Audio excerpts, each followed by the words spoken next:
Welcome to Cheat Sheet Tales, where secrets slip, lies unravel, and the truth always has a twist. Real stories, raw confessions, shocking betrayals. Drop a comment if you've ever caught a red flag too late. Now let's get into today's tale. While I was getting my diploma, my uncle whispered, "Still just a janitor's kid, huh?" He laughed with my cousins. 10 years later, I'm the CEO of the company that fired him. He tried to shake my hand. I didn't even blink. He stood on the stage with my diploma, in hand, the spotlight cutting through the crowd like a slow-moving wave. Somewhere beyond the lights, my uncle's voice found me a sneer hidden inside a whisper. "Still just a janitor's kid." It was soft, almost playful, but the smirk that followed echoed. By the chuckles of my cousins cut deeper than they'd ever understand. Wasn't the words, it was the ease with which they dismissed me, as if my name was a stain they had to scrub out of the family tree. 10 years later, the same man stood across from me in the boardroom of a glass-paneled office in downtown Chicago. He looked thinner, grayer, his voice now hesitant instead of haughty. He reached out to shake my hand, thinking time and blood might soften things, but I had built this company from the floor up, quite literally. I had eaten their scorn for years and turned it into fuel. So I just looked at his hand. I didn't blink. I didn't speak. I turned away and let silence deliver the message. It started in Chicago. Always in Chicago. I was born and raised in the Rogers Park neighborhood, one of the more affordable pockets near the northern edge of the city. My mom raised me alone after my dad passed away when I was 10. She worked as a janitor at Lincoln Park High School for almost 2 decades. There were nights she came home with bruised fingers and swollen knees, never once complaining that was her way. Quiet survival. Her brother Darren was everything she wasn't flashy loud, always wearing some too-tight button-down shirt and talking about quarterly profits at the firm. I never fully understood what he did, except that it involved money and that it made him smug. He loved showing up to family events with his perfect kids. Colin Caldwell and Maya Caldwell in tow, dressed like catalog models, constantly talking about tennis camps and prep courses and the latest iPhone, and me, I was the janitor's kid. That wasn't just what they called me, it was how they saw me, a future maintenance worker, a utility boy, someone to pat on the head. But never take seriously. It built slowly, like a crack in a foundation. My mom would insist on attending every family gathering. Even though we both knew it would end in silence or pitying smiles, she believed in staying close to family, even if they barely saw her as one of them. I kept my head down in high school. I studied, worked part-time at the corner store. Never got into trouble, but none of that mattered. At every birthday dinner or Thanksgiving, Uncle Darren would find a way to remind me that I was less than often hidden behind a laugh hard work's great Zach. But it'll only get you so far, he said one Christmas while cutting into a prime rib my mom couldn't afford to make. Connections are how the world really works. You'll see, Colin Caldwell and Maya Caldwell laughed as if on cue. Graduation day should have been a proud moment, but that whisper, "Still just a janitor's kid," stuck like grease under my skin. That summer, I enrolled at Harold Washington College and took a part-time job cleaning classrooms in the same high school my mom worked at. I used her keys, woke up before sunrise, finished shifts at 11 p.m. I'd scrubbed the same floors I had walked on as a student, now armed with a mop and a heavy silence in the halls. I kept my headphones in and my head low. I didn't go to parties, I didn't date. I studied and saved every dollar I transferred to UIC after 2 years, barely scraping together enough in grants and scholarships to cover the difference. It was during those sleepless nights I discovered something strange. I liked business, not just the classes, but the math behind decisions. Why companies grew, why others failed. I started tracking companies online, watching trends. I'd build mock PNLs just for fun. My professors noticed one, recommended me for a small internship at a logistics startup in the South Loop. That was where it started turning. The company, Marin Solutions, wasn't flashy, just 20 employees and a couple of dusty offices above a hardware supply company, but I absorbed everything. I stayed late. I volunteered for things no one wanted. I fixed outdated spreadsheets, built tools in my free time, and offered cost-saving suggestions that got noticed by 27. I was the operations manager by 30, chief strategy officer. The CEO at the time, a hard-nosed but fair woman named Samantha Reed. Samantha Reed took me under her wing. She believed in numbers, not bloodlines. When she retired 2 years later, the board voted me in CEO at 32. Meanwhile, Darren's world was unraveling. The firm he worked for went through a messy merger. His position was made redundant. He floated for a while, some consulting, some advisory roles, but nothing stuck. He started applying for mid-level roles one of those companies, Capaxis Logistics, a smaller logistics firm we just acquired as part of a growth strategy. I remember the moment I saw his name on the employee list. Martin Caldwell, Senior Financial Associate. He had no idea for 3 months I let him work. I watched quietly. I read every email he sent, every report he botched. He was sloppy, arrogant, stuck in outdated practices. His team leaders flagged him almost immediately as resistant to change, but HR had to follow procedure. Then came the integration meetings. One day I walked into the Capaxis floor to speak with their finance team. Darren was there at. First, he didn't recognize me. I introduced myself to the group, Ethan, Clark, CEO of Merton Solutions. His eyes caught mine, they widened just slightly, then narrowed as if trying to place a familiar face on a stranger. After the meeting, he approached me. "Zach," he said cautiously, "you've come a long way." I said nothing. Let the silence make him uncomfortable. He looked around, lowered his voice. "Look, about what I said back then, I didn't mean to save it," I said flatly. "It doesn't matter anymore." He offered a handshake. I didn't move. "I suppose you'll be reviewing our team's placement." I nodded once. "We're reviewing performance across all departments. You'll be included." He stood still, awkward, searching for words that didn't come. I walked away. 2 weeks later, I scheduled his termination meeting, standard protocol, a couple of compliance flags, some procedural violations enough to make it clean. He'd get a severance, no legal drama. When he walked into my office for the meeting, he tried to smile. I didn't. "This is about performance." I said, "It's not personal." He looked desperate. "Zach, we're family." I stared at him. The man who once sneered at my shoes, who laughed with his kids while I carried garbage bags out of a school. He reached his hand out again, and I didn't even blink. I watched his hand hover there like a last desperate offer. It hung in the air, fingers slightly trembling, the same way someone might reach out after realizing they've just missed their footing on a cliff. I didn't lift mine. I kept them folded neatly in front of me on the desk. His palm lingered, then slowly fell back to his side. The silence between us was so thick it hummed. Outside the glass walls, the rest of the floor buzzed with normal operations. Phones ringing, keyboards clicking. But inside, that office time had gone still. "I gave 30 years to this industry," he muttered finally, the bravado slipping from his voice like melting waxy. "Was a partner in one of the top firms in the city." I tilted my head, and yet here we are. His face tightened. I could tell he wanted to say more, probably a million things, maybe to justify, maybe to beg, but he knew it wouldn't matter. He had walked into this office thinking he might leverage some illusion of family, of shared history, of second chances, but I remembered every chance he had to lift us up and how he used each one to push us further down. "We'll go over the severance package and your exit protocol," I said, standing to end the meeting.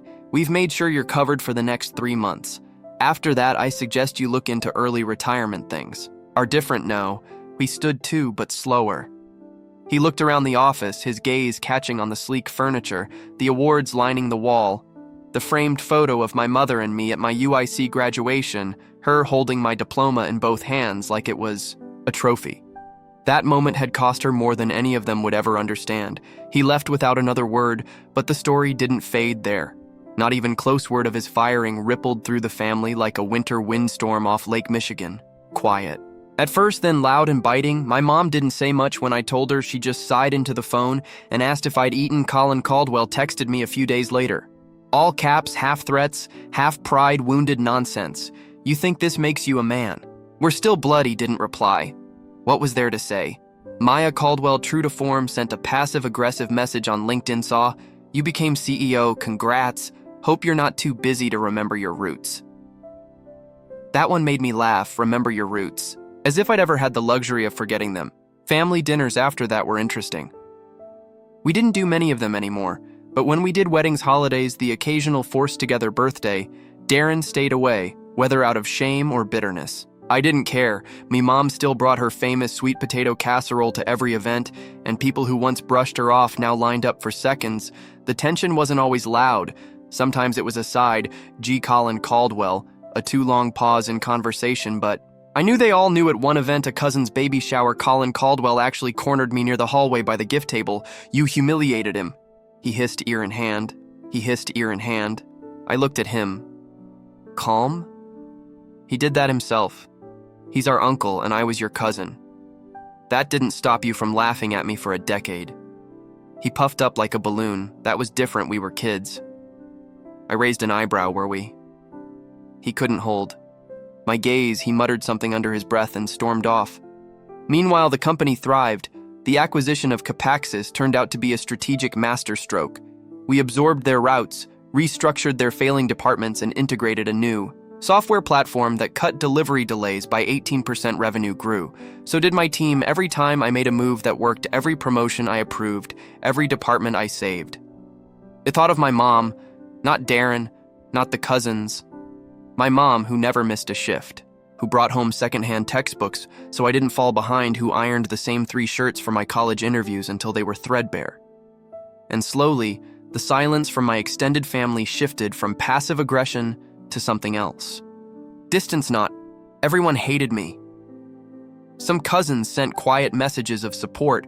A few uncles nodded at me across dining tables like maybe they had misjudged things all those years ago, but they never said it out loud. I didn't need them to. Sometimes, power isn't loud. It doesn't need to shout. It just exists, quiet, immovable. But the thing about silence is it doesn't mean the story is over, because people like Darren, they don't disappear. They stew. They scheme. They find cracks in the floor and try to claw their way back in. And soon I would learn that being on top doesn't make you safe. It just makes you the target. For a while, everything quieted down. Darren stayed off the radar. No emails, no social media drama, no attempts to stir the pot. I figured he'd finally accepted the consequences of a long string of burned bridges. But people like Darren don't vanish. They hibernate. Months after his termination, a colleague from another logistics firm forwarded me an internal presentation. "Thought you'd find this interesting?" He wrote attached was a pitch deck being circulated to potential investors for a company called Next Tier Logistics. It was sleek, polished, a lot of buzzwords about data-driven fulfillment and scalable transport intelligence. And right there on the team page, Martin Caldwell, CFO, partnered with a group of mid-level execs trying to attract seed money to build a competitor, one that unsurprisingly positioned itself as agile and modern. 2 of the words I had baked into Marin's transformation strategy years earlier. There was nothing illegal about it. The industry is small and cutthroat. But the part that bothered me was more personal than professional. He was mimicking our exact model. He had taken my work, my vision, and rebranded it as his own to convince people that he understood what growth looked like in the modern logistics market. Word even got back to me through a vendor that Darren had been named, dropping former family connections and implying he'd walked away from Marin because he wanted a new challenge. That was it. I'd let him walk away with his dignity. I'd given him a severance package. I'd kept it civil. But this was theft of time, of effort, of legacy. So I decided to respond. Not with drama, not with insults, but with strategy.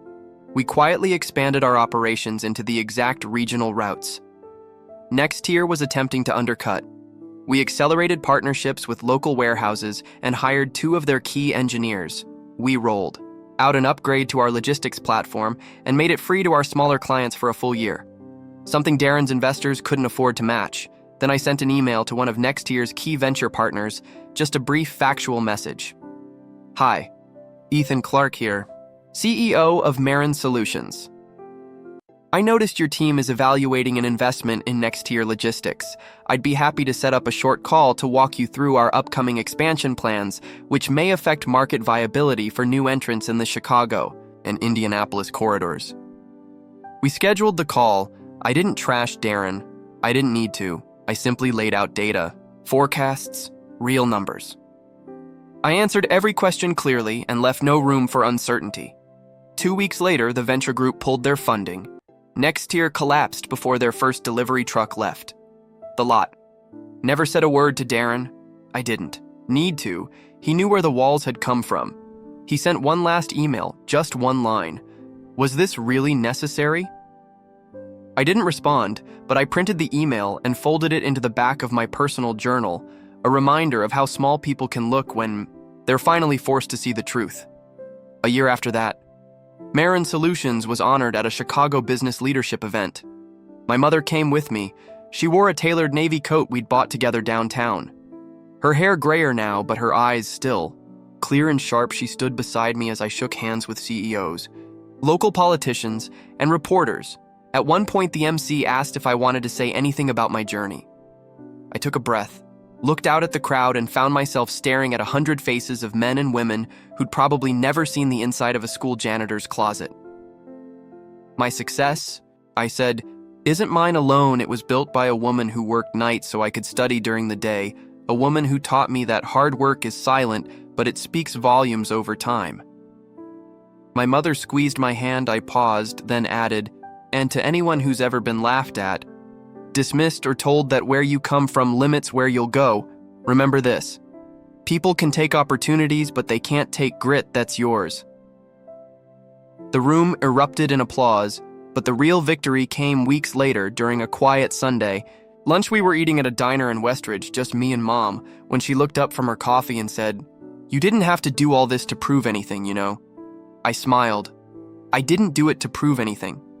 I did it to build something, and to never again need approval from people who had none to give. She nodded. Still, she said, "Feels nice, doesn't it? Revenge doesn't have to be cruel to be satisfying. It's not about ruining someone.